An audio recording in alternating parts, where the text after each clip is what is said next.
Welcome to the News in Motion podcast. Over the next several months leading up to the midterm elections, Gail will focus most of her podcasts on equipping and educating voters and encouraging people to register to vote. Gail is also available to serve as a community speaker on voting and civic engagement. If you are interested in working with her, email Gail at newsinmotionwithgail@gmail.com to schedule her today. If you're a candidate and would like to join Gail for a segment or submit your advertisement to be aired for a fee, email newsinmotionwithgail@gmail.com. Now for today's podcast. Hey, what's up, everyone? This is Gail Dudley, and it is time for this week's podcast. This week, I'm wanting to intentionally focus on volunteer recruitment, readiness, and retention. I'm going to mix in a little bit of organizing.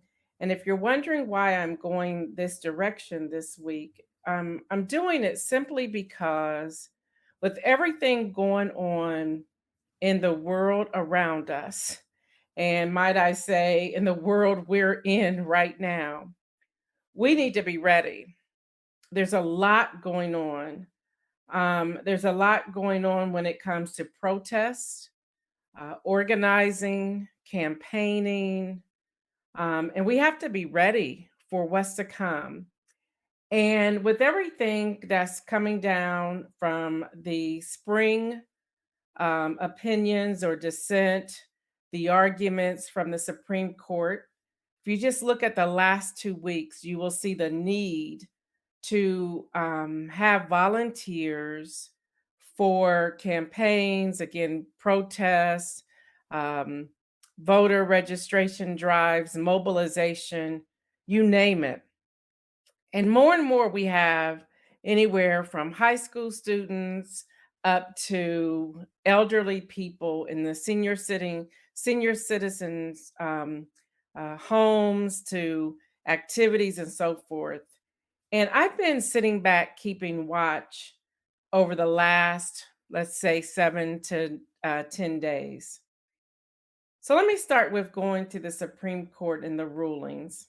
We had, just to name a few, we had the ruling when it came to the rural community, talking about private funds.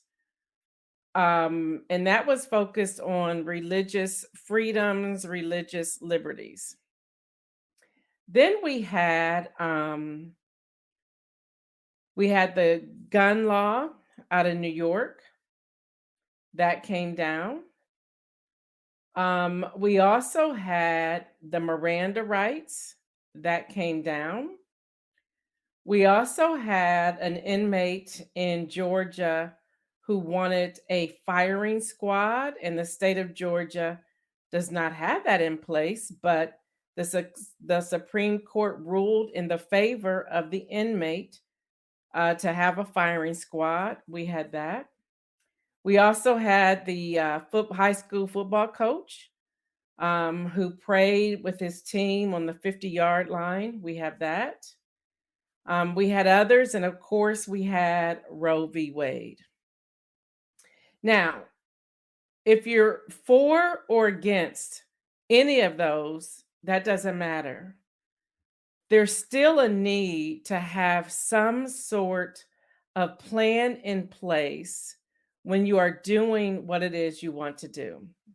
In this case, over the past weekend, we saw a lot of protesting when it came to Roe v. Wade.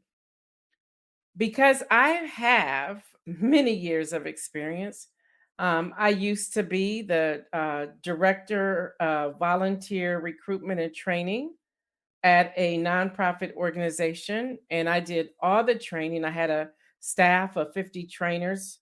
We wrote the training and we did all the training when it came to volunteer recruitment for corporations as well as for boards. I was a vice president of an international women's ministry and did all the volunteer recruitment curriculum campaigns when it came to cross-cultural ministries for that particular organization. And that was throughout the US. Um, And I've done a lot of volunteer recruitment for high schools, when it came to parent association and so forth.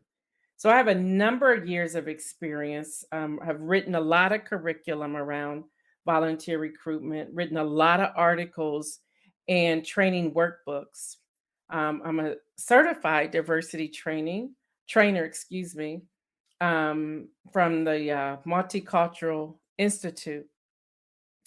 So there's a lot here. And I thought it was time after seeing a lot that was unfolding this past weekend. I decided to designate this podcast to talk about this and the importance of having a plan in place.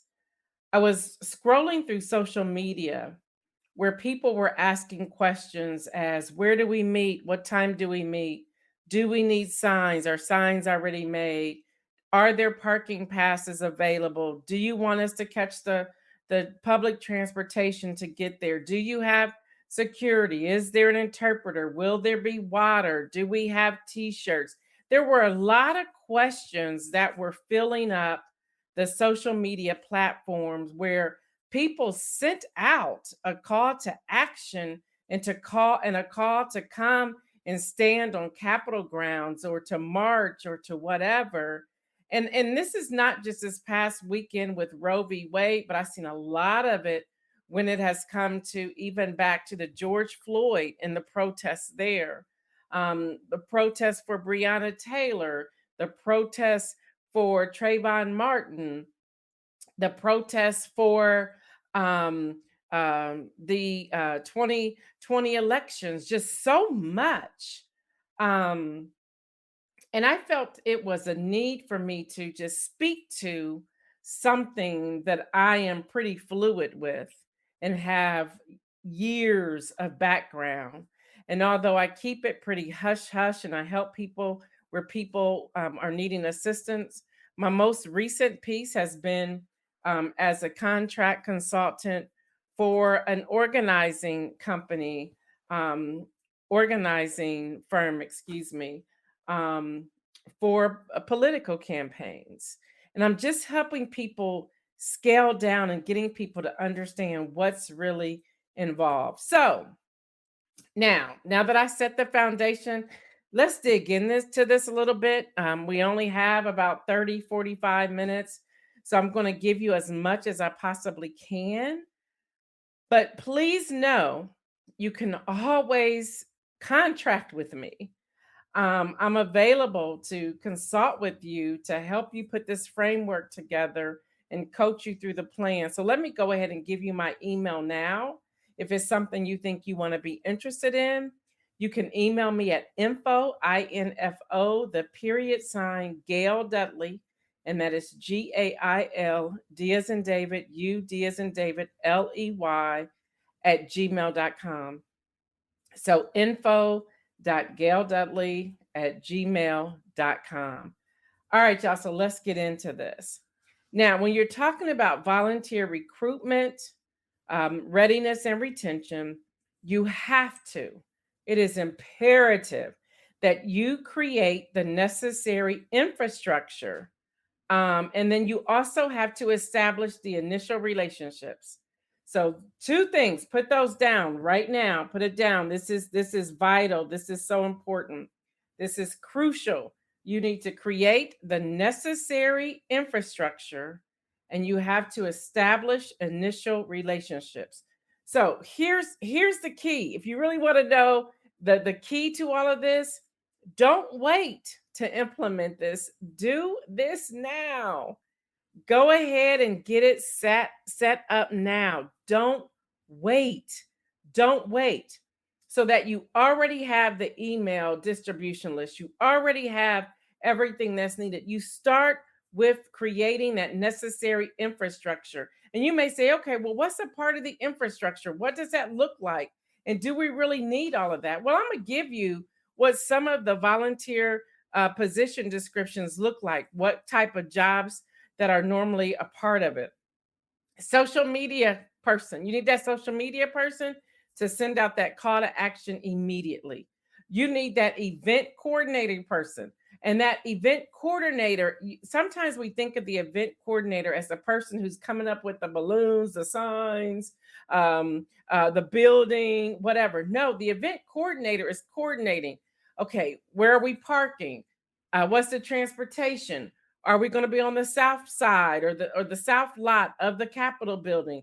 Are we going to be at the park? If so, which park area are we going to be at? Are we going to be on the basketball field? Are we going to be on the baseball diamond? Are we going to remain in our cars? Are we going to be XYZ? That event coordinator has already determined the location, the parking arrangements, the vest colors. When I say the vest colors, the team has to be the individual people who have on either pink vests, red vests, or pink hats, red hats, yellow hats, something that's going to stand out so that when all these people come together, you automatically can identify who are the key people within the organization that is putting on this particular protest campaign, mobilization, whatever that is. And you can already tell I'm giving you many different factors because it is needed to be able to do this successfully. So you need that event coordinator, you need that social media person, you need that marketing PR person. Who's writing the press release? Who is making sure every news person is going to be attending this? Who's making sure there's a journalist out there? Who's making sure that an article is going to be written in the editorial section of the newspaper? Who is on point for the marketing and PR? So again, this is the necessary infrastructure that you're putting together. um who's going to be, there's sometimes there's finances. Who's going to be that finance person? Who's going to be the treasurer? What is that looking like? And that finance person may not necessarily be collecting money. They may be contacting um um uh let's say public transportation for bus passes. So they may be receiving what's needed to get this thing done. And then you also have your fundraising person. Who's going to fundraise? Who's going to become that person who's going to reach out to corporate sponsorships or individual people who are going to give funds to this particular event? All of these things are needed. Who's going to be your resource person or your guest services person? Who's going to be there checking in people? Especially if you're trying to grab names and email addresses, and understand me, you have to have what we call captains. And I know that's an old term for it, but you really do need to have that leadership in those captains. And when I say captains, you want to take your larger groups and you want to break those down to anywhere, let's say, I don't know, 5 people to 25 or 30 people. Now, the reason you have these smaller groups, I can see now, y'all, that I'm gonna have to come back and do another segment. But the reason you want to have smaller groups so that you can keep a handle on it, and then the leadership is connecting with each other. This helps when you're marching and you may lose somebody, or somebody may need to go to the restroom, or somebody is having a headache, or they pass out. You need all of these people. You also need your medical people. See, it's so easy to say, hey, show up at the Capitol. We're going to protest. We're angry about it and we want people to know about it. That's great. I say amen to that. But do you have the infrastructure in place to do it? Who are your accountability people? Who's signing the waivers that if they get hurt while they're participating in your protest, that you're not going to be held accountable for that? Things that we don't think about. Also, yes, you want to get protests and you want to put it together, but guess what's happening now? Now it's about contacting your city officials and contacting the necessary police or the sheriff. You have to make sure you can occupy that space. So, y'all, this just gives you a small framework in the work that I do and I have been doing. And I want to encourage you all to continue. So, that's just giving you a little piece as I keep going and breaking this down further.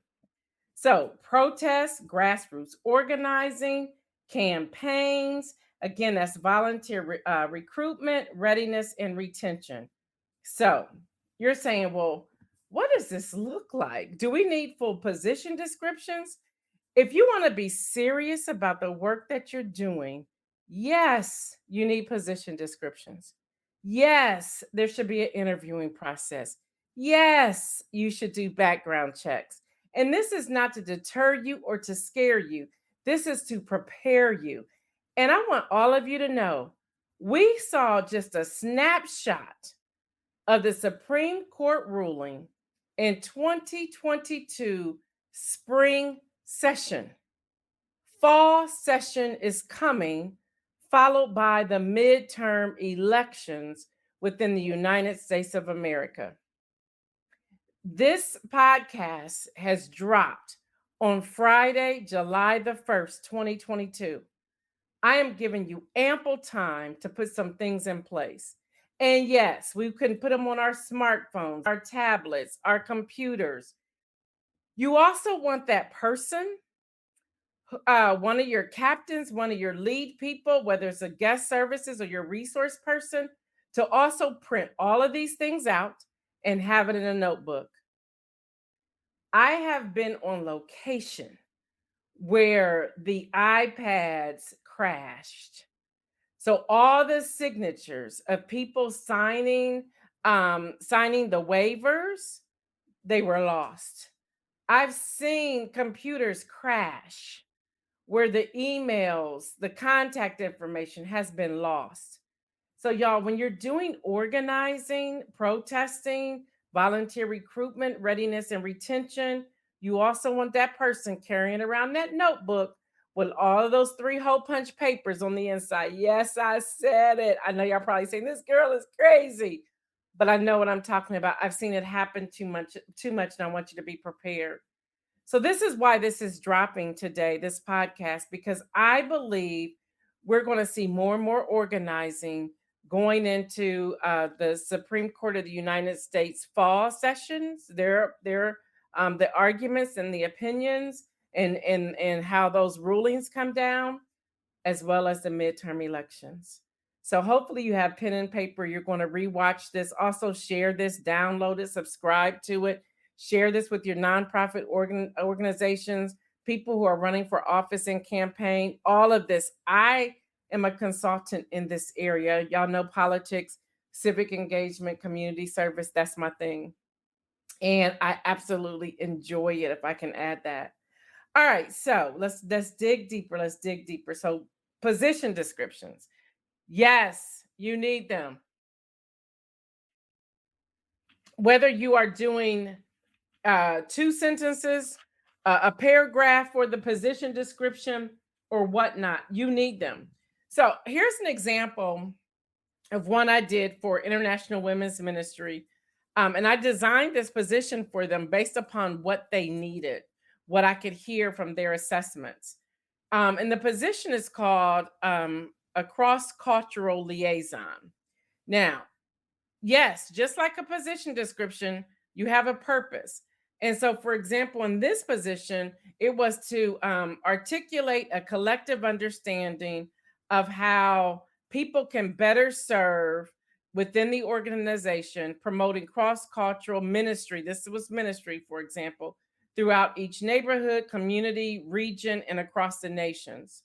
And then I talked about this is accomplished by assisting the cross cultural director in connecting um, the development leaders, volunteer leaders, individuals, organizations, and communities across cultural lines to see, in this case, different churches and the body of Christ strengthen and the kingdom of God working together in unity to equip and impact communities with the gospel of Jesus Christ. Now, again, that was a ministry that I was working with, so that's what we came up with.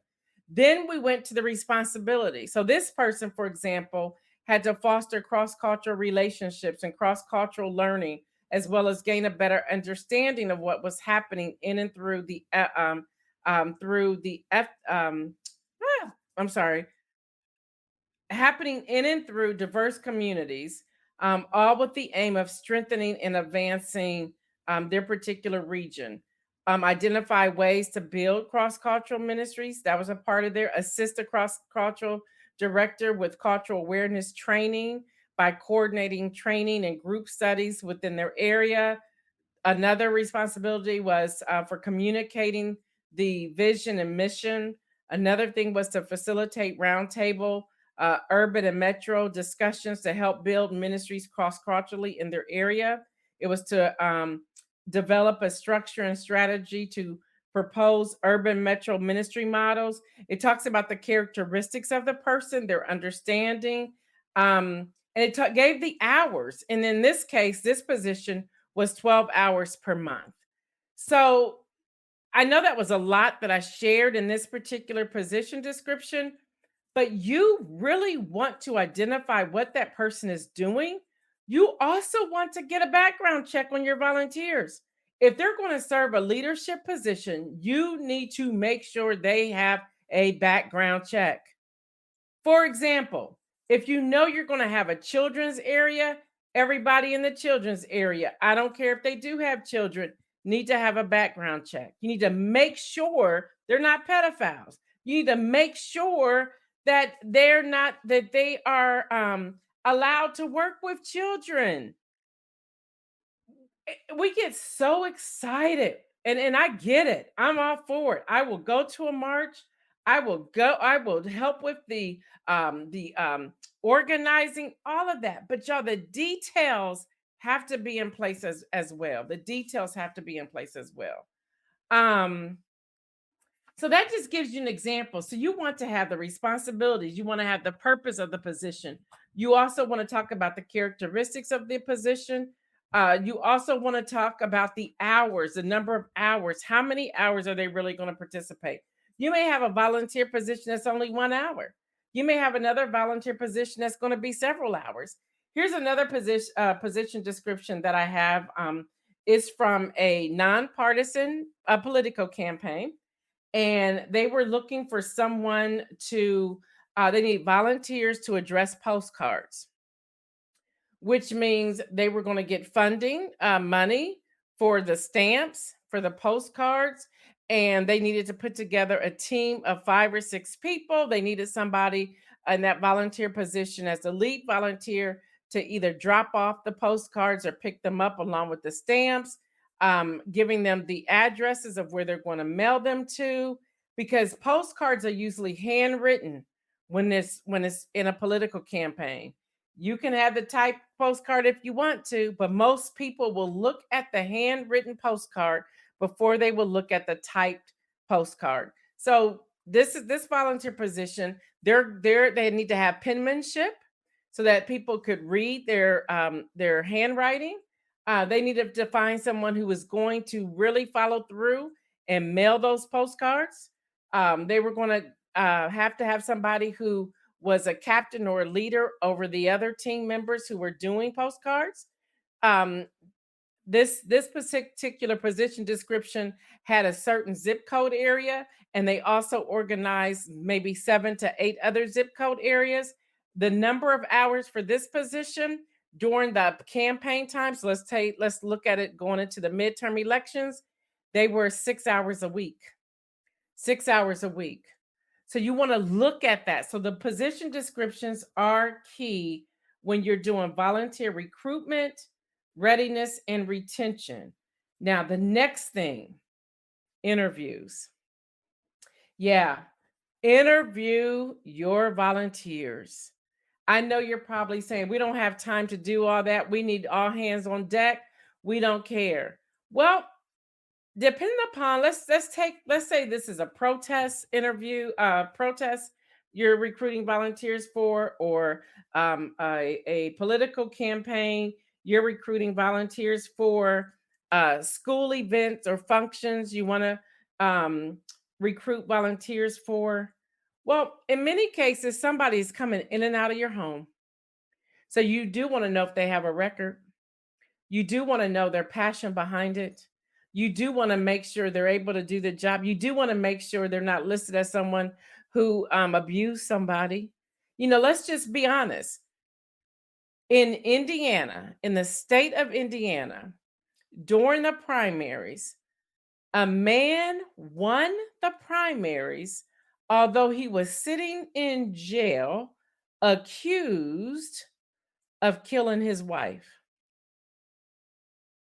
So you had all of the people who were working for him volunteering on his behalf, going in and out of homes, knocking on people's homes doors. You want to be mindful of your volunteers. So yes, you do want to interview.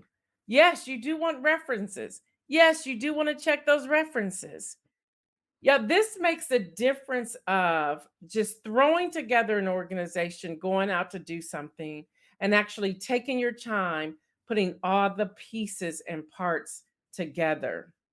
So, position description, interviews, and then you either accept them as a volunteer or not. The other thing that people are shocked when I tell them this, you can fire volunteers, you can terminate them. You can terminate them. So don't forget that either. Again, I don't have time to go into all the nuts and bolts. So I want to keep going. When you're talking about volunteer recruitment, readiness, and retention, it's about building community, and again, going back to what I said initially, establishing initial relationships. You also want to invite opportunities. So you don't disband a group or an organization um, just after one event. You want to keep that intact because you never know when somebody else may come around and say, "Hey, I saw the work that you were doing. I think it was great. I have this idea. Can we go forward with this? And do you have the people power to do so?" So there's that. So that invites opportunities. Um, you also have to confront the struggle. So when you're putting together an organization, I know I'm mixing this up a little bit and I'm going beyond just volunteer recruitment, readiness, and retention. But you want to confront the struggle. What's the purpose of the work that you're doing? Identify that. Have that narrowed down immediately. So you really want to look at three key things. And I call this, let's say, step one. I may not get to the rest of them. Let me just look at step one. Identify the purpose, identify what it is you want to accomplish, and look at the benefits that are part of it. Those three things are key. Those three things are key. Identify the purpose, identify what you want to accomplish, and identify the benefits of doing so. What are the benefits? What are the outcomes? So let me pause here and I may get some hate mail behind this, but that's okay. So you've protested. You protested.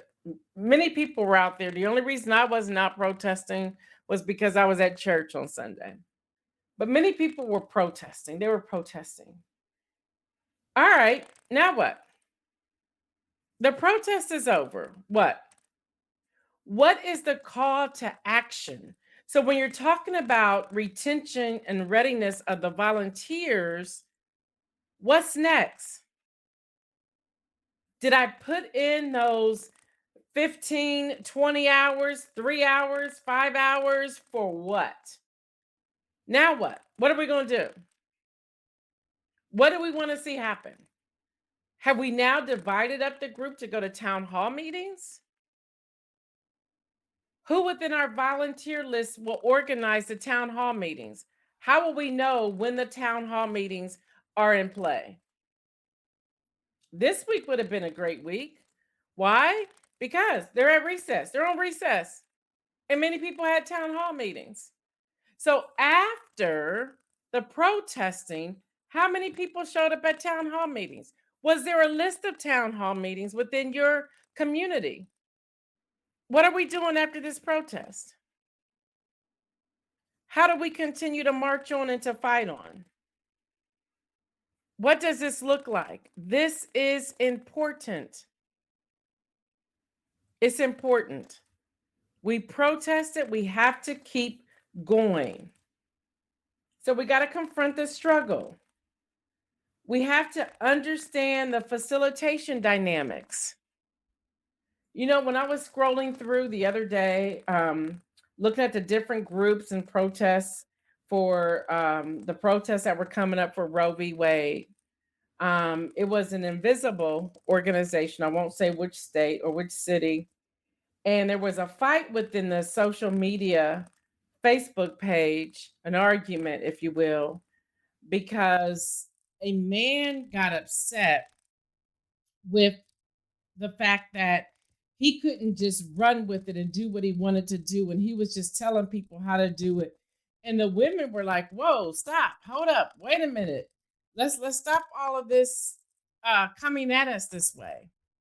Well, y'all, you have to understand the facilitation and the dynamics in which my experience and my reading of what was going on, this man did not understand the facilitation and the dynamics. He did not understand that. That's key. That's important. You cannot move forward without it. When I first came on here, I said, create the necessary infrastructure. This understanding facilitation dynamics is a part of the infrastructure.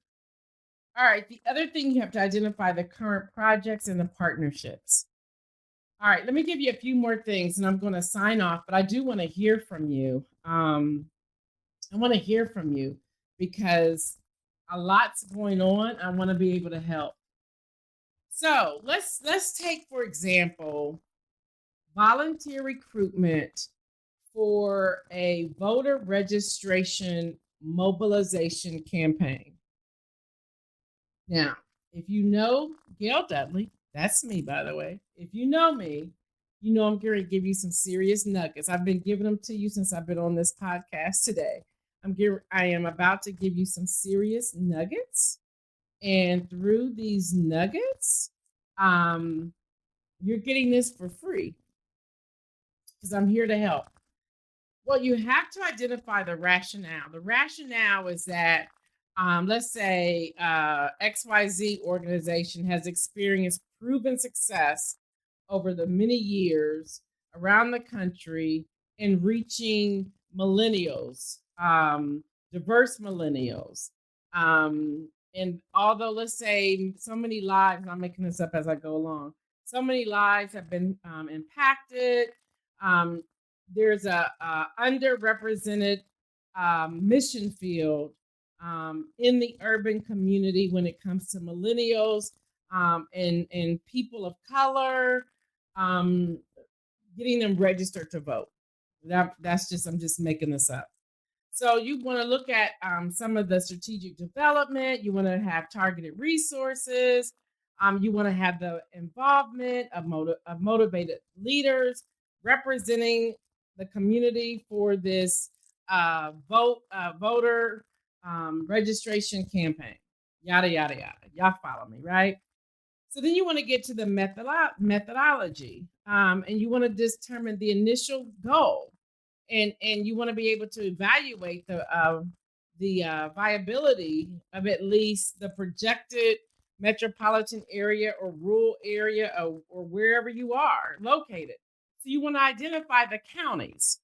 So you may say, okay, like I'm in Ohio, I'm in Central Ohio, so I may want to identify Pickaway County, Delaware County, Franklin County, whatever county. So I list those counties on here after I'm thinking about the millennials, people of color in those areas. All right, so from that, I'll go and say, okay, how do I research the effective urban models? How do I research those? Where do I go? Who are the potential stakeholders? I want to plan a comprehensive systems approach where a group of people will intentionally target these counties. And then we want to get to the interconnectivity within the sub networks. I know I'm giving you a whole lot, but I got that on my head. I got that on my mind. This is what I do, y'all. So I just go there, just follow with me. And if you have questions, call me up. Then we want to solicit nationwide partners and teams, because we're not an island. You're not an island, people. You got to figure out, how do we connect this? What resources can we share? Who do we contact? How do we do that? Let's go from it for there. Then you want to develop marketing material, and you want to target these areas. And you want to get the young people, the millennials, involved to join this team. This is just a hypothetical. I'm just sharing with you. Take what you want from it and go with it. Then you want to organize a 7 to 10 member regional urban planning team who will meet, I don't know, once a week, twice a week over coffee. You got to be very creative of how you're meeting today, what you're going to do. Are you going to do TikToks? Are you going to do Instagram reels? Are you going to do stories? What are you going to do to draw that particular population in? Yeah, this is all volunteer recruitment, readiness, and retention. I hope y'all see the connection. This is also some serious organizing and mobilization that I'm sharing with you.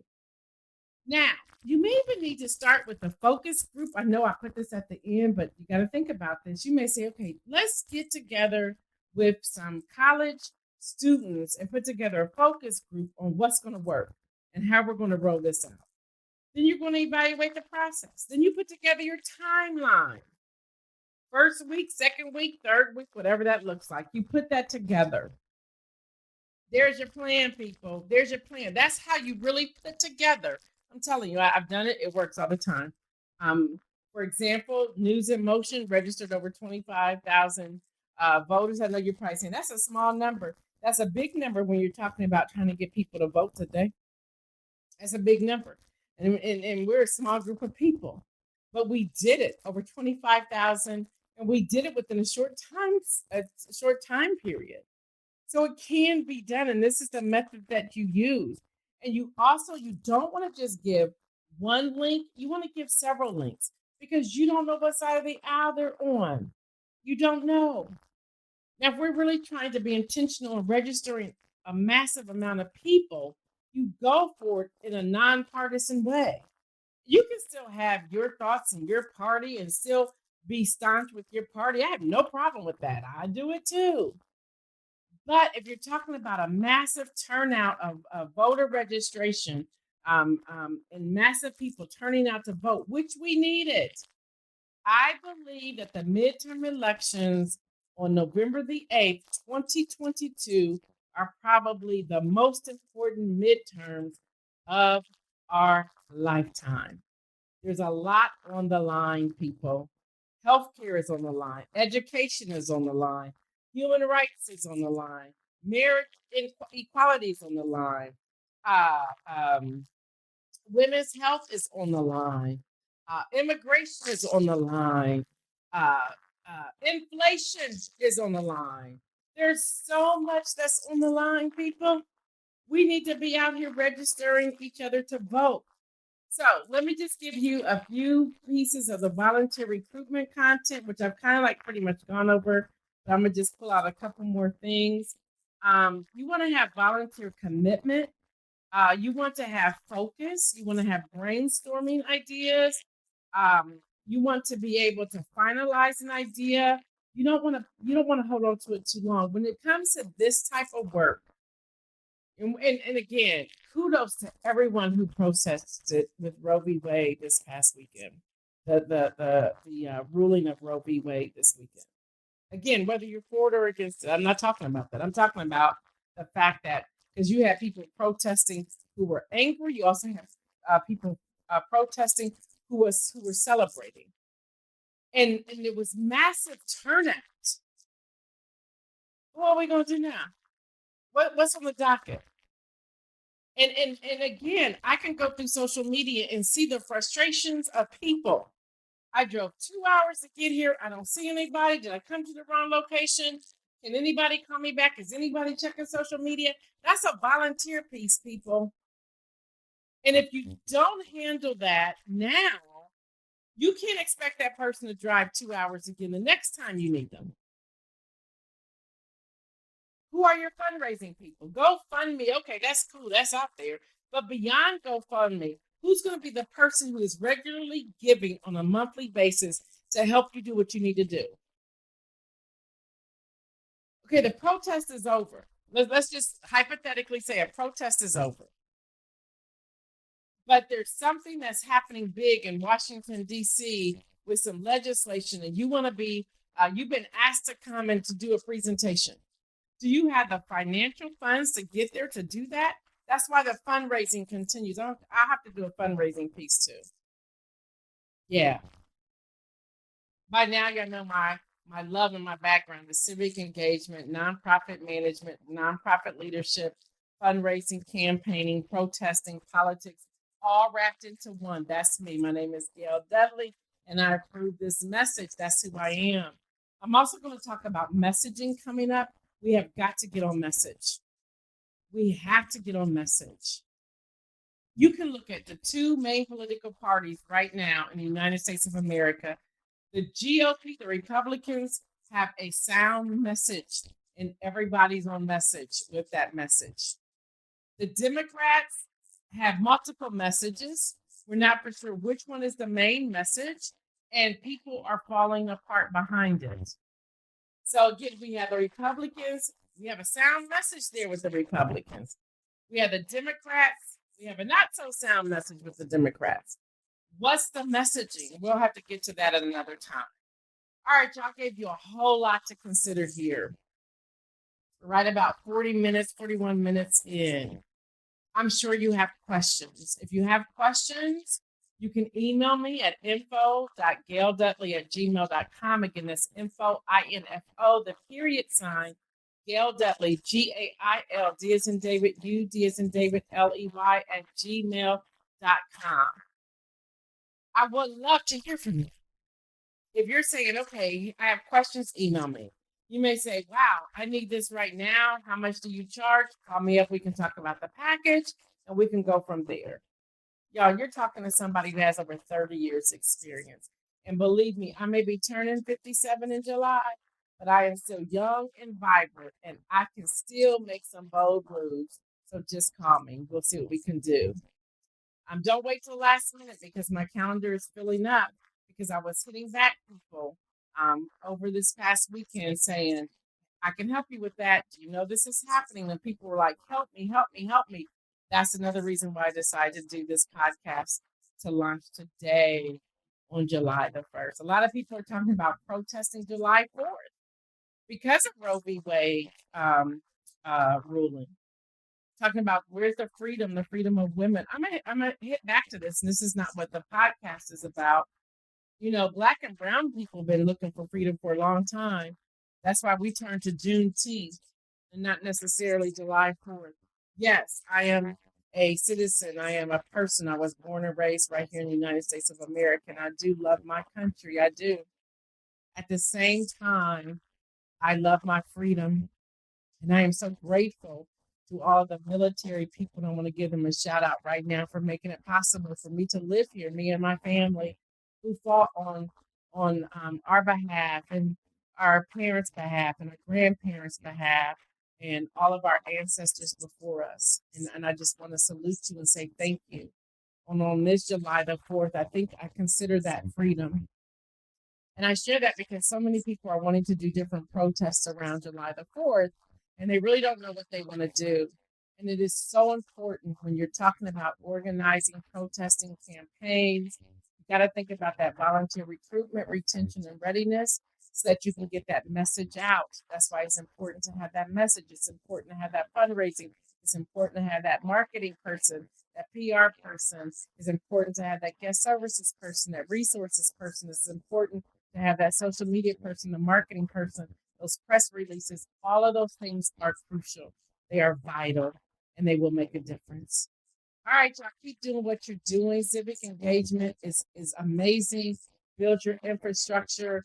Connect with the schools, the hospitals, the fire departments, the police departments, the churches, the mosques, the different community places, the senior care living, all the different type of religious people and personnel. When you're talking about civic engagement, you want to build the entire community. So you want to start with those initial relationships, the synagogues, the rabbis, and so forth. Y'all, it's greater than the narrow vision you may see. And I'm here on this podcast to help all of us make bold moves and have the confidence and do what we've been called to do.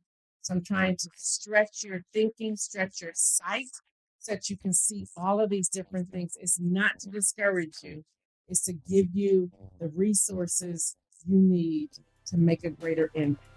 All right, y'all. I am Gail Dudley. Thank you so much for tuning in. And you know what I say. Stay well, everyone. And remember, make some bold moves.